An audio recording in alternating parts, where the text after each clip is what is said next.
going to talk a little bit about, we're basically going to do a brief activity with brainstorming, which is something that we were talking about a little earlier, as practice for your own brainstorming. And we're going to go ahead and continue using the obesity epidemic topic from last week. We're going to kind of try to continue that through the term, so there's some consistency there with the writing process. So I'm going to go ahead and share a whiteboard here. You have another class at 7. That's okay. Attend this one for as long as you can, Helen. And then I will be posting the recording, either of this one or the day session. So that'll be up by tomorrow at the latest, maybe even tonight, I'm not sure. And you can always watch whatever you missed afterwards. I'll let you guys know when the recording is up. You're welcome. Okay, so where was he? Where was I? I was going to say we, and then I was going to say I. Then it all got crossed. Oh, whiteboard. It's been a long day, guys. Okay, you guys see the whiteboard? Yes? Yes. Okay, thank you. So let's go ahead and type into here. I'm going to type. So this is, remember, this is my topic from last week. Well, one of the 3 questions. Let's go with the first one about the government intervention. The question was, should the government intervene to combat obesity? And then let's say that my response to that would be yes. Let's say that that's my argument. Some people would say yes, some people would say no. Obviously, that's why we have 2 sides. So let's say that my response is let's get a little more specific, the U.S. government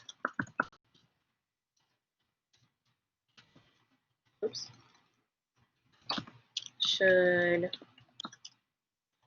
intervene to address the obesity epidemic. Okay, so let us say that that is my argument. So that's kind of my working thesis, the thesis I'm working with for right now. So we want to start brain dumping, right? Let's try to think for this topic of different ways that the government could intervene that we think might be good ideas. Even if you personally disagree, if you think the government shouldn't intervene at all, just pretend that you do right now, play devil's advocate for the sake of the activity. So let's just start listing different ways that we think the government could intervene, or things that the U.S. government, the national government, could implement nationwide to help reduce the rates of obesity in the U.S. So go ahead and, like we had kind of done last time, click on the T and type stuff wherever on this board as you have ideas.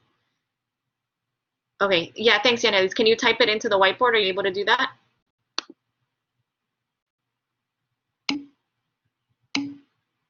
Okay. You just click on the T and then you click somewhere on the board and then you can type it out. Same to you, Kayla. Somebody was trying to erase mandatory. Is that what's happening? I can erase it for you. Oh no, I erased everything, didn't I? Well, you guys remember the question. What can the government do? Okay. Government-funded nutritional mental programs for those who want further help. Mandatory PE and also for all ages. Limit the amount of soda production. Okay. Kayla had an idea. I don't know if you're able to post it here.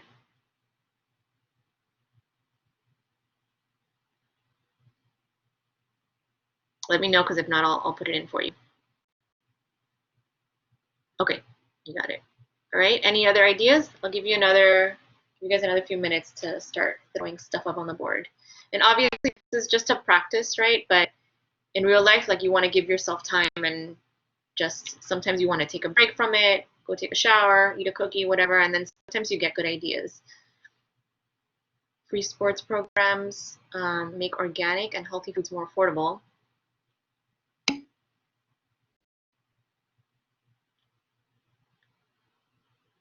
Okay. Consequences for game hunters, poachers killing endangered species. Is it, Arlette, is that one related to obesity in some way? You see it connected to obesity? Regulations on chemicals used for foods. Interesting.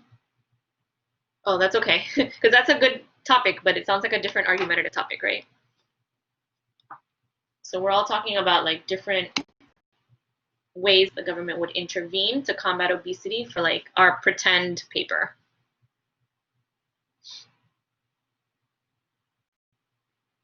I'll do one more minute. Teach them about healthy food choices in school. I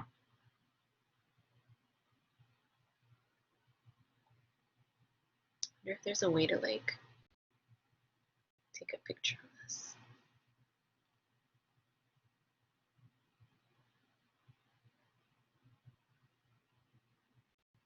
Or do, so I'm trying to figure out how to put another whiteboard here without erasing this.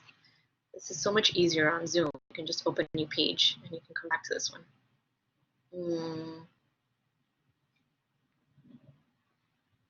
If anyone happens to know, there's a way to do that. I don't know if there is. Free yearly routine overall health checkup for all citizens provided by the government. Okay, so let's actually, and maybe it would have been better to write them in the chat, because how do I?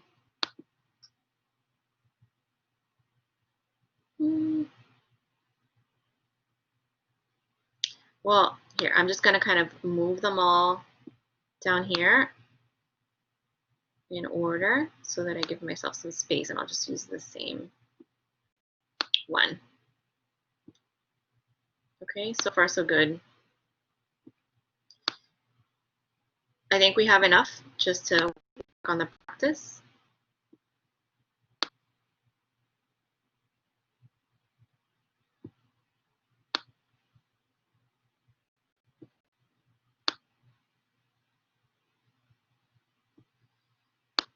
Okay.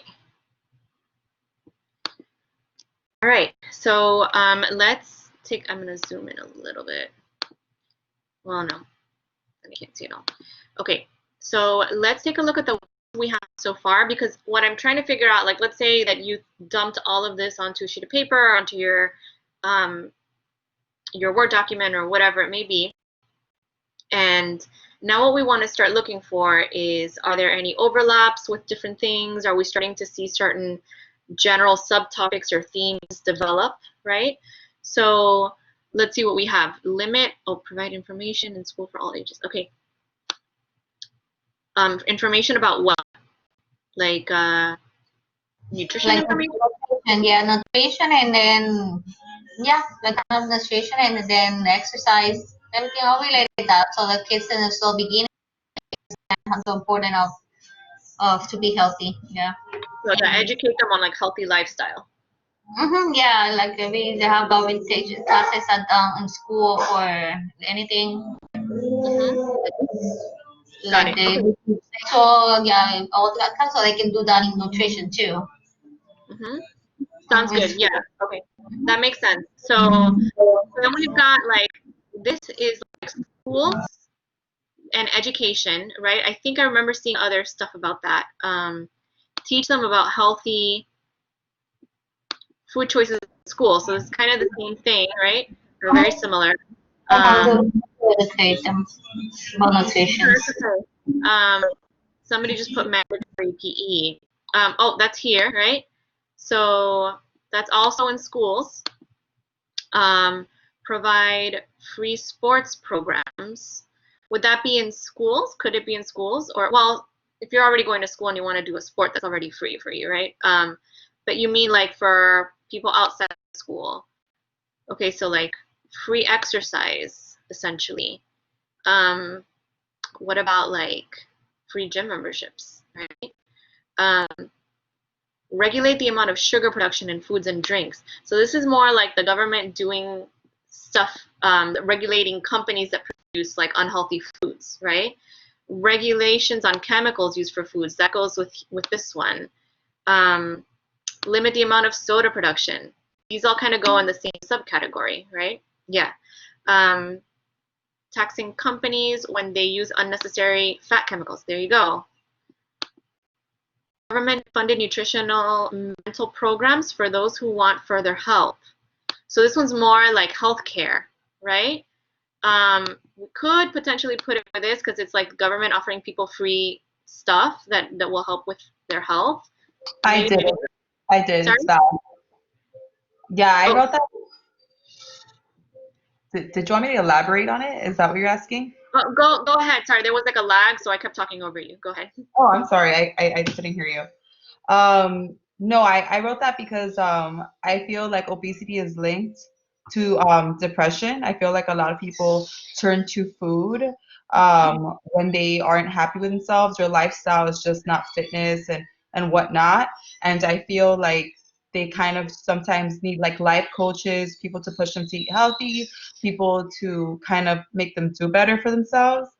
Mm-hmm. So that's why I thought about that. Yeah, definitely depression, stress, anxiety, all of these things could like lead people to overeat, right?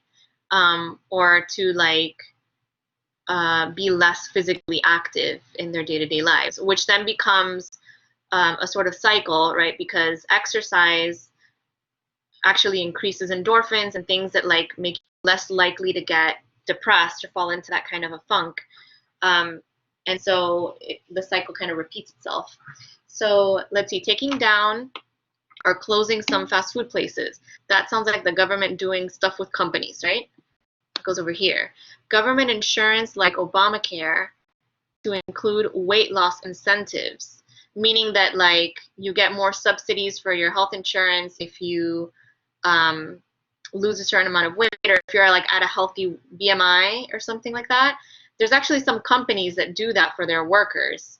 They they cover more of their healthcare plan or something like that, or they give them certain free things because a lot of companies have recognized that healthier workers are more productive and better for the company, right? So this is kind of in the health insurance area,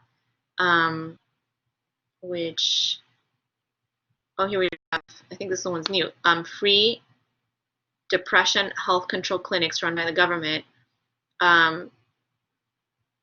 So we can maybe add this one to here because it would be government subsidized, and then government funded nutritional programs. Make organic and healthy foods more affordable.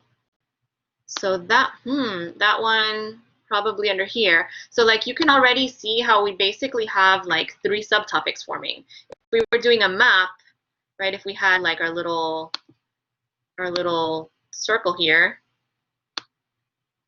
essentially, about obesity initiatives, let's pretend it says obesity initiatives here, then we could essentially, the lines, draw, you know, a line to each of these, but then we could potentially subdivide these further depending on, like maybe you could have 2 paragraphs on school, one about like more physical education and one about more nutrition related stuff, because you could put more in nutrition than just like educating about nutrition. You could also put stuff like having healthier food at school, like healthier school lunches and school breakfasts that so many students eat every day, right?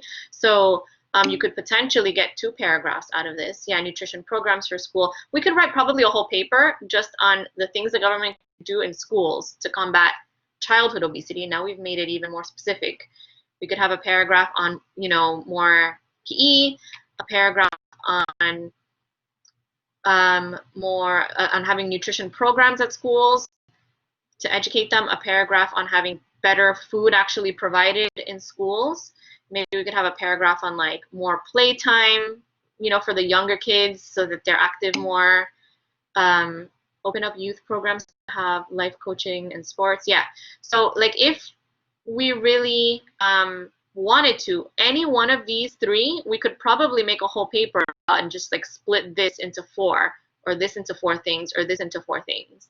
We could probably do that. Or we can write a paper that subdivides one of these into two and then has 4 paragraphs, or we can kind of think, okay, these are all good groupings. I'm missing a grouping here. I want to add a 4th one. What else could we do? And then this makes you realize what you're missing. And I'm saying 4 because ultimately that's how many paragraphs you guys are going to have for our paper. You're going to have 6 paragraphs total, introduction, 4 body paragraphs, and the conclusion paragraph. So you end up with 4 subtopics that will support your argument. So even though we're not actually writing the paper yet, it's a good idea to do some of this stuff for the topic that you're proposing, or for maybe more than one topic, and see which one is the best one for you to propose. Because then you advance, like, oh, I can see that I really do have a paper here. Like, I can really make a paper out of this. And notice that everything we're doing is without doing any research, right? And I think that's a good way to go about it. Like, it's okay if you want to Google a few things to get some like real quick ideas, right? But you don't even need to, because what you want to do in this paper, since the paper ultimately you're trying to convince people of your argument, you want to make sure that you have enough of your own thoughts about your argument.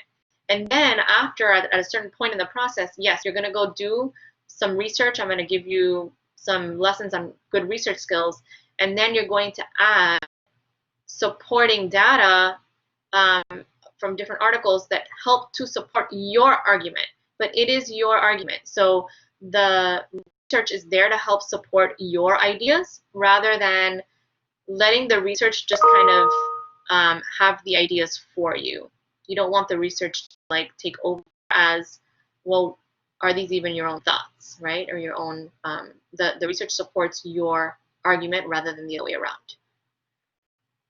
Don't let the research tell you what to think. You think what you think. And then now, by the way, if you have a particular argument about your topic, this doesn't happen too often because it's hard to change people's minds about anything, but I have seen it happen, that you have an argument that you feel very strongly about, and once I teach you how to do good research and find reliable sources, and you start to realize that all the reliable sources are on the other side, and you start to read all the data, and sometimes you get to a point where you're like, maybe I was wrong about what I thought. And if that's the case, you are totally welcome to reassess what you previously thought. That's part of learning, that's part of education, and you're welcome to change your argument at that point if that happens. So don't freak out if it happens. It's not a bad thing. So anyway, I hope this helps you guys to have some idea of how to start to manipulate your own thoughts on your topic. It's not a bad idea to sit around with some people in your house and chat about your topic, kind of like, since we don't have a class that you're going to sit with and talk to, sometimes obviously here we had ideas from multiple people, although you saw that there was a lot of overlap, right? You might get some random ideas from people that that weren't immediately in your brain, but that you also think are good supporting points. So there's a lot of different strategies here. So do you guys have any other questions about your brainstorming process for your topic selection?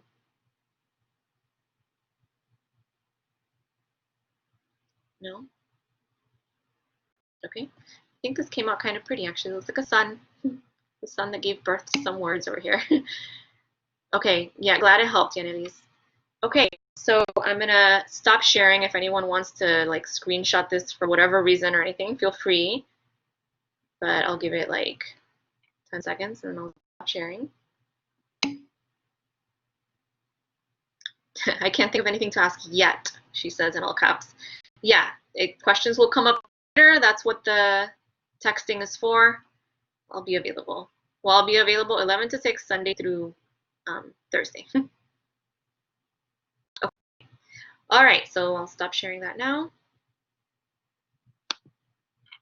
And that pretty much covers what I wanted to go over with you guys today. Like I said, if you have any questions that come up later, please feel free to ask throughout the week. So have a nice night, and I'll go ahead and stop the recording.